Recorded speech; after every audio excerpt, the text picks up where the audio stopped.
Hi, welcome to the Creative Hand Art Journaling.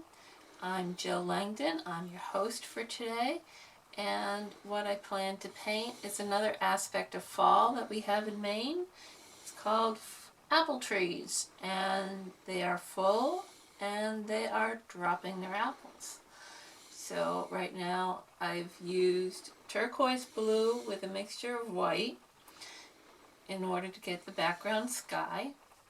I'm using real green and a mixture of just plain yellow for adding the yellow for adding highlights on the tree. And yeah, I'm using the dab technique to make the tree have realistic looking leaves. And I put some blue sky patches in the area of the tree in order, because sometimes in trees you see that branches move in the wind or what have you, and sky can be seen throughout. So if you're wondering why I have blue in the center of my tree, that's the reason why. We have an interesting story about our tree. It's got poisoned apples. And I say that because when we first moved into our home, we had arsenic in the water.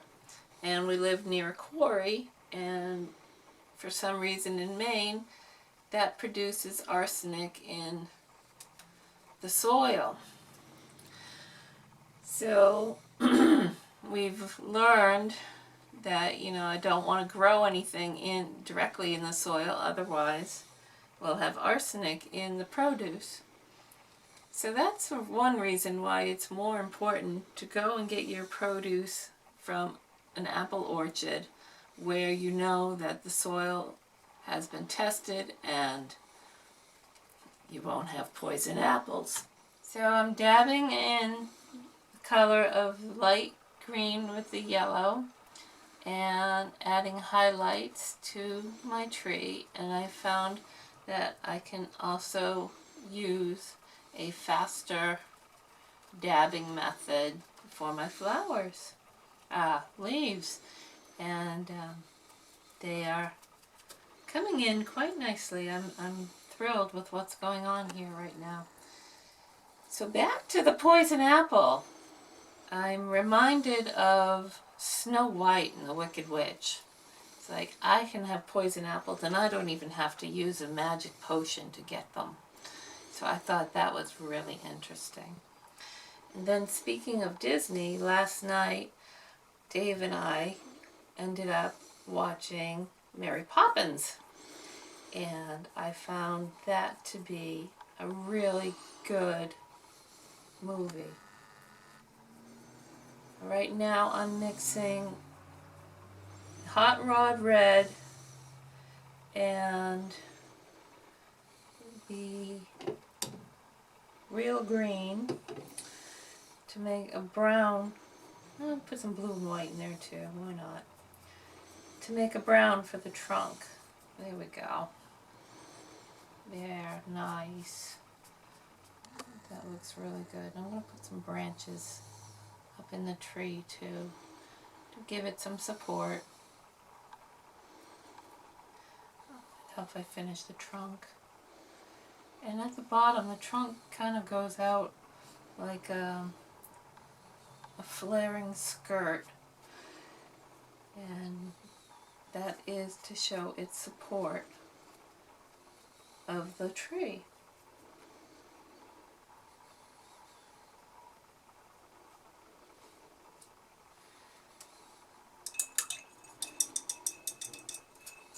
Now, you can't have an apple tree without apples.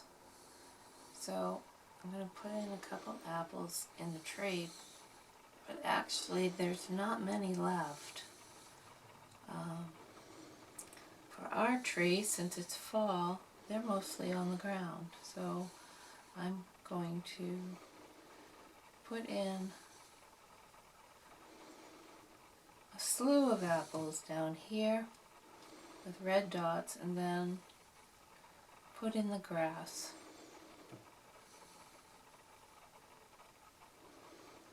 around them.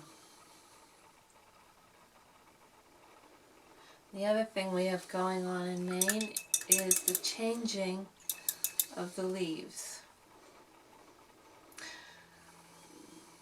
This year, they're not as bright as they've been in past years.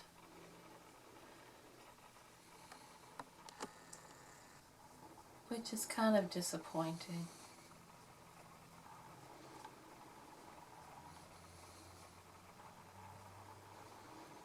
I have to be careful around the red apples.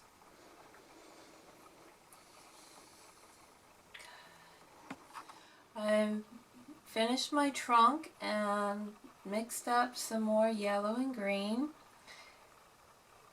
for the grass, as I'm trying to work on some shadow in the grass, as well as there's sunlight there too. Tried letting the apples dry, otherwise I'm going to end up with brown grass, and that doesn't really come until late fall. So I want to make sure I don't mix up the green and the red, because that's how I make my brown. And that is a trick of color mixing. It's having to know what colors make the color that you want. So do your best, find the color that is most appealing, and keep painting. I'm still using the one stroke kind of method, as this is a little more detailed than the tree up top. I actually started using more splattered movement with the brush. Now I'm adding in the grass that is more sunlight and yellowed, because today it's a nice sunny day. We actually are going to go out and rake these apples and put them in a wheelbarrow and put them out for the deer out in the pasture. We have a meadow behind the house, so Dave has seen some at the fire station. I haven't seen any deer around here yet. But then again, I wasn't really looking for them, so they're playing a good game of hide and seek right now. But soon enough, they'll be looking for more food, as you know, all hungry deer do, as it's going to get cold real quick. I mean, we've already got the heat on in the house. Some of the nights here have been getting down to 50 degrees and 40. We haven't quite hit 30 yet. But soon enough, before this month is out, well, November more so than October. It was great coming home from church today. Dave and I heard our song from years back. We don't hear that very often. And it's all about thinking about each other and our inspiration. And he's filming this right now, so this is a project that we both do together, which I'm really, really glad about, because I like doing art and I like being able to share art with other people. That's one of my purposes in life. I do an art journaling class on Thursdays from 11 to noon at the Rockland Library. And right now I've got 4 steady, don't want to say customers or clients, students. There we go, that's a good word. And last week we had a drop-in, and just to prove that art journaling is really becoming the thing to do, she's got a book that she published, and she's also an author. So I felt kind of privileged to have another experienced artist come into my class. I mean, her book was all about boats that she had been on or she had seen, and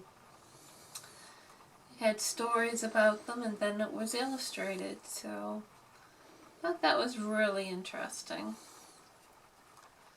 So I'm just about finishing up my apple tree, and I decided I want the trunk to be darker, so I'm going to quick go over the trunk, add a couple of branches, give the tree support,